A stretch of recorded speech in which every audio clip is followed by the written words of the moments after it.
Mesdames, Messieurs les ministres, Monsieur Di Rupo, chers collègues. Ainsi, si j'ai bien compris, la Belgique doit se réjouir. Di Rupo Ier, le sauveur de notre pays, est parmi nous. Monsieur Di Rupo, permettez-moi de vous dire que votre discours de mercredi était d'un populisme exacerbé, frôlant le grotesque, quand on sait de quelle manière vous et vos amis socialistes, vous avez détruit la Wallonie et Bruxelles à coups d'assistanat, de corruption et de parvenus incompétents placés aux fonctions les plus importantes. Aujourd'hui, mes chers collègues, j'ai peur. J'ai peur pour mon pays, mais aussi et surtout pour mes concitoyens, qui seront, à n'en point douter, les premières victimes de votre politique. Vous dites, Monsieur Di Rupo, que vous avez entendu l'appel de la population. Eh bien, je confirme. Monsieur Di Rupo, vous êtes bel et bien sourd, car vous n'avez rien entendu, vous n'avez rien compris du tout de ces demandes, rien. La population attend une éthique politique, une gouvernance irréprochable.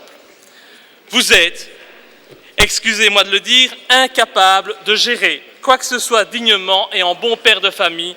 La Wallonie en est l'exemple le plus flagrant. Grâce à votre politique, vous avez transformé une région dynamique en une région d'assistés chroniques où le chômage se transmet de père en fils. Une région riche de ses hommes et de ses joyaux en une région sinistrée et dépressive. Une région qui a toujours brillé par la qualité de son enseignement, en une région qui est aujourd'hui, en la matière, le cancre de l'Union européenne. Une école où les mots respect, discipline, effort ont perdu tout leur sens. Que dire aussi des nombreuses aides européennes que vous avez gaspillées dans des projets inutiles, comme par exemple le pass qui vous est si cher à Mons. Que dire des routes wallonnes, qui sont la honte de notre pays et qui ressemblent à des gruyères, tant ceux qui se sont servis au passage sont nombreux. En Wallonie et à Bruxelles, le bilan des politiques socialistes est catastrophique. Pourtant, je le concède, le PS est toujours le premier parti, malheureusement. Vous avez donc un mérite, on ne peut pas vous l'enlever, c'est celui de bien savoir mentir et d'avoir su, grâce à votre populisme et à votre clientélisme, assurer votre avenir et votre pérennité. Mentir, tromper la population, je dois avouer, c'est ce que vous avez brillamment fait ce mercredi. Monsieur Di Rupo, si ce modèle de gouvernance, vous voulez le transposer à l'État fédéral, eh bien là, je suis effrayé, horrifié, car des jours bien sombres nous attendent. Vous osez également affirmer que vous serez le Premier ministre de tous les Belges. J'espère que c'est une blague. Comment voulez-vous être le Premier ministre de tous les Belges si votre gouvernement est minoritaire en Flandre et que votre néerlandais est exécrable? Oui, je sais, Monsieur Di Rupo, vous avez promis d'apprendre le néerlandais. Alors là, excusez-moi de vous dire, mais je vais vous poser une question. De qui vous moquez-vous? Vous êtes au Parlement depuis 1987. 87, j'avais 7 ans. 7 ans à cette époque, donc ça fait 24 ans que vous êtes ici parmi nous. Vous ne croyez pas, c'est juste une question que je vous pose, que vous auriez pu apprendre le néerlandais un petit peu plus tôt que maintenant quand vous êtes Premier ministre? Une fois de plus, ceci démontre que vous maniez à merveille le mensonge et la manipulation. Monsieur Di Rupo, la démocratie, ce n'est pas le règne de l'arrogance ou du mépris. C'est au contraire le respect de la majorité.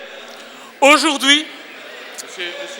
Monsieur Louis, je voudrais vous demander aussi, vous venez de dire que c'était le respect de la majorité. Moi, je respecte la majorité, la minorité. Je crois que le débat se passe bien et je voudrais qu'on évite les mots menteurs, etc. Ça détériore un peu le climat de cette Assemblée. Je vous remercie. Je vous rassure, Monsieur le Président, j'en avais terminé avec ces qualificatifs. Aujourd'hui, Monsieur Di Rupo, vous affirmez parler au nom de tous les Belges, alors même que vous allez imposer à la plus grande communauté de ce pays des mesures et une politique qu'elle n'a ni souhaitée ni soutenue. Votre vision de la démocratie n'est assurément pas la mienne. Alors, bien entendu, il y a dans cet accord gouvernemental des choses positives, quelques-unes, à côté de la multiplication des nouvelles taxes et de l'acharnement toujours plus important à l'égard des classes moyennes. Bon, j'imagine que cet acharnement est volontaire de la part du PS. On est là dans la logique qui est utilisée par ce parti depuis des années. Réduire la classe moyenne à la pauvreté, au chômage, afin d'augmenter toujours plus encore son potentiel électoral. Je l'avoue, jusqu'à présent, c'est vrai, cette politique est payante. Payante pour votre parti, même si pour notre pays, elle est gravement néfaste. Enfin, revenons-en aux éléments positifs. C'est vrai qu'il faut chercher, parce qu'il y en a très peu, surtout si on met de côté les effets d'annonce. Mais bon, un effet positif, c'est la scission de BHV. Il faut dire qu'il était temps. Cela fait des années que cette ineptie existe au mépris de nos compatriotes néerlandophones. Et maintenant, vous l'avez fait, c'est vrai, vous n'aviez pas d'autre choix.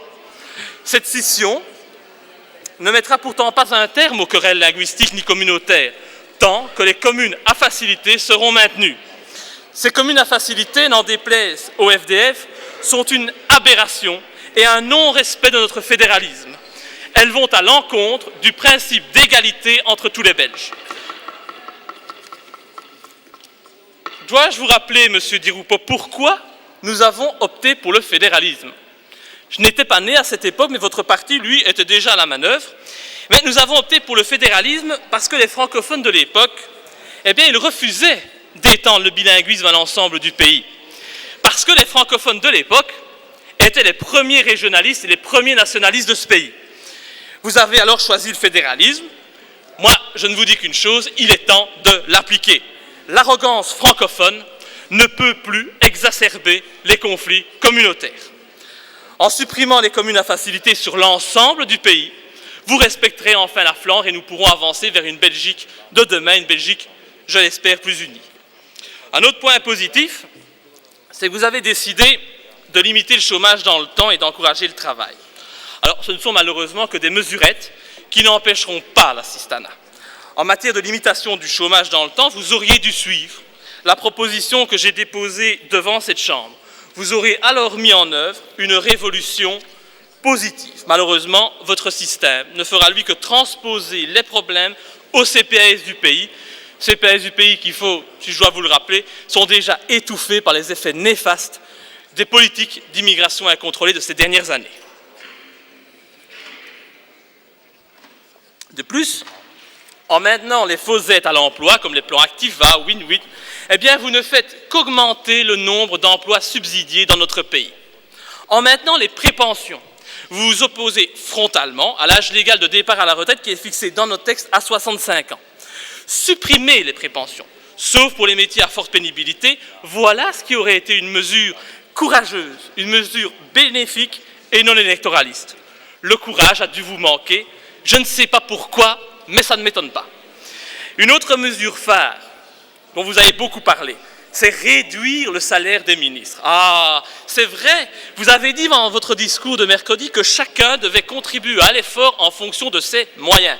Alors moi, en toute honnêteté, je m'imaginais que cette réduction, elle allait être importante, que vous alliez, comme la grande majorité de nos concitoyens, vous serrer la ceinture. Mais quelle déception quand j'ai lu votre accord gouvernemental.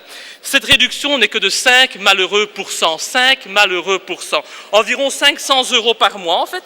Et donc, c'est vrai, vous allez faire un effort, vous allez aller manger une fois en moins par mois dans les grands restaurants où vous avez vos habitudes et dont vous êtes déshabitués. C'est vrai, ça doit être un effort considérable. La population, celle qui regarde à ne pas consommer trop de chauffage, quitte à avoir froid, celle qui se prive de viande ou de poisson pour les laisser à ses enfants, celle qui évite d'aller chez le médecin, qui évite d'aller chez le dentiste, celle qui connaît des fins de mois difficiles, cette population que vous dites représenter, mais que vous n'écoutez plus et que vous ne connaissez plus depuis longtemps, cette population vous remercie pour l'effort que vous consentez. À côté de tout ceci, et si on explique le blabla et les belles paroles, il est difficile de croire que vous allez améliorer notre pays en matière de sécurité, de justice ou d'immigration. Il s'agit pourtant là de sujets qui intéressent notre population en priorité. Les citoyens réclament une justice équitable, une justice qui met les victimes au centre des préoccupations et qui agit avec moins d'égard et moins d'humanisme à l'encontre des criminels. Votre politique ne va pas dans ce sens. La population veut également vivre en sécurité. Elle veut savoir que dans notre pays, il n'y a pas d'infraction sans sanction. Malheureusement, on constate qu'il y a de plus en plus de zones de non-droit et que vous ne proposez rien pour résoudre cette situation. La population réclame aussi que l'immigration soit contrôlée, régulée et qu'elle ne se fasse plus, comme c'est le cas aujourd'hui, sur le dos des contribuables qui travaillent. Les citoyens n'acceptent plus l'immigration intéressée. Cette immigration qui attire non pas des personnes qui veulent travailler, qui veulent s'intégrer, mais bien des personnes qui ne sont pas des demandeurs d'asile et qui viennent en Belgique pour profiter des avantages sociaux que nous leur octroyons gracieusement, alors même, permettez-moi de vous dire, que chaque année, nous laissons certains de nos compatriotes mourir de faim et de froid dans la rue. Votre politique ne fera qu'accroître les tensions entre les autochtones et les allochtones, et c'est inacceptable. En ne voulant pas résoudre le problème de l'immigration, vous creusez plus encore le fossé qui vous sépare des citoyens. Vous exacerbez la haine et le racisme, et vous faites le lit de l'extrême droite. Tant que vous n'aurez pas décidé de donner priorité au retour forcé, en expulsant de notre pays les illégaux, le problème ne sera pas résolu. En conclusion, et pour reprendre l'image que vous avez utilisée dans votre discours, je dirais que la Belgique, sous Di Rupo Ier, va être un laboratoire. Mais permettez-moi de penser que vous avez plus l'allure de Gargamel que d'Einstein, et que pour paraphraser Peyo, et rester dans la logique, la politique que vous allez mener assimilera de plus en plus notre pays au pays maudit. Ten slotte, beste collega, wens ik enkele woorden in het Nederlands te zeggen. Ik wens aan alle Vlamingen te zeggen, aan Vlaanderen in haar geheel, dat alle Franstaligen niet tevreden zijn meneer Di Rupo als eerst minister te zien aankomen. De Franstaligen dat ik vertegenwoordig zijn helaas in Wallonië of in Brussel geboren. Geen kans. Ze zijn geboren op de slechte kant van de taalgrens. Ze kennen de gevaarlijkheid van de socialistische politieken. Ze schamen zich over de realiteit van hun gewesten. Ze begrijpen dat de Nederlandstaligen meer autonomie en bevoegdheden vragen. Gezien de situatie van ons land, het verschil tussen de Vlaams en de Waals mentaliteiten, ben ik bang voor mijn land. Ik heb het ook altijd beschermd, maar ik stel me nu veel vragen. Met oprechtheid begrijp ik nu waarom meer en meer Vlamingen voor N-VA stemmen. Ze zijn het beu van de actuele politieken, het beu van de suprematie van de linkse partijen, terwijl ze voor rechte partijen stemmen. Deze werkelijkheid is gevaarlijk voor het overleven van ons land. Ja, het is waar, ik begrijp de Vlaamse bevolking. Als ik zie hoe de Walen leven, begrijp ik de wens van Vlaanderen om onafhankelijkheid te wensen. Zo ik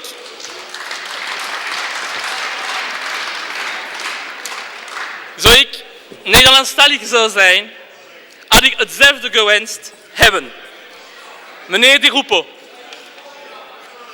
Non, monsieur Madran, s'exprimer en néerlandais, ce n'est pas de la trahison. C'est du respect de l'autre communauté. Meneer Di Rupo, u bent de doorgraver van Wallonie en Brussel. Ik hoop dat u niet de doorgraver van België zult zijn. Ik dank u, je vous remercie.